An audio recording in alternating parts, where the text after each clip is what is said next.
Supreme court ने NEET UG मामले में अपना फैसला सुनाया। भारत के मुख्य न्यायाधीश डीवाई चंद्रचूड़ की अध्यक्षता वाली पीठ ने कहा कि नीट पेपर लीक केवल हजारीबाग और पटना तक सीमित है। कोर्ट ने कहा कि अगर किसी की शिकायत का निवारण सुप्रीम कोर्ट के फैसले से नहीं हुआ तो वो हाई कोर्ट जा सकता है। उन्होंने कहा कि हमारा निष्कर्ष है कि पेपर लीक सिस्टमैटिक नहीं है।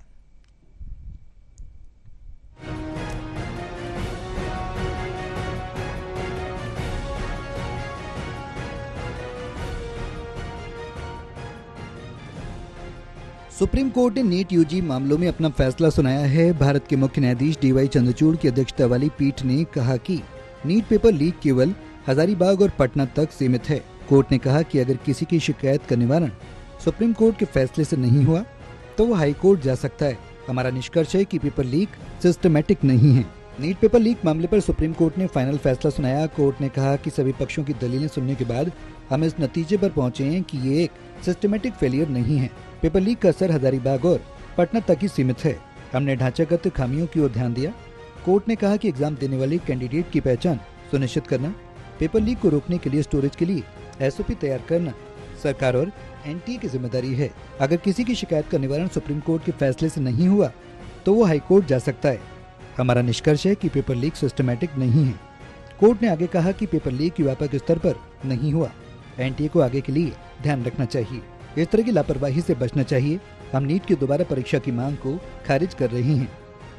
सुप्रीम कोर्ट ने लास्ट में यही बोला है एनटीए को जजमेंट प्रोनाउंस करने के लिए कि काफी फ्लिप फ्लॉप थे उसमें, तो इन सब चीजों का आपको अगली बार से ध्यान रखना पड़ेगा। और कमेटी को एक एसओपी बनाने के लिए भी बोला गया है कि आप एक एसओपी बनाएंगे जो कि एनटीए फॉलो करेगा। और कमेटी से ये भी बोला है कि वो अपनी रिपोर्ट जो है कमेटी को ये बोला है कि उनको कमेटी 2 महीने के लिए बनाई गई थी, जिसमें ये बोला था 2 महीने में रिपोर्ट सबमिट करनी है। तो 22 अगस्त तक का टाइम कोर्ट ने बोला है कि आपको 22 अगस्त तक देना था, बट थोड़ा सा टाइम और बढ़ा रहे हैं क्योंकि जो जजमेंट है वो भी एनालाइज करके आप वो सारे रिकमेंडेशंस अपने में इनकॉर्पोरेट करके और आप अपनी रिपोर्ट देंगे। तो कमेटी को एक पूरी रिपोर्ट जमा करने के लिए बोला है, जो रिपोर्ट माननीय सर्वोच्च अदालत के सामने भी पेश की जाएगी।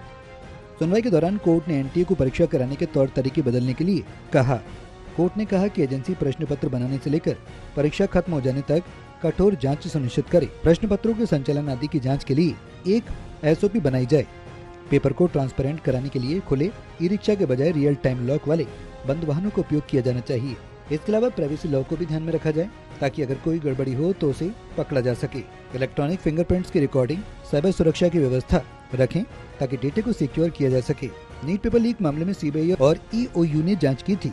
इस जांच के दौरान कई आरोपियों को गिरफ्तार किया गया और रिपोर्ट में सामने आया झारखंड के हजारीबाग और पटना से पेपर लीक हुआ। ईओसी रिपोर्ट पर सीबीआई ने सीक्वेंसिंग शुरू की थी। सीबीआई ने फर्स्ट एफआईआर दर्ज की जिसमें 8 आरोपियों को नामजद किया गया था।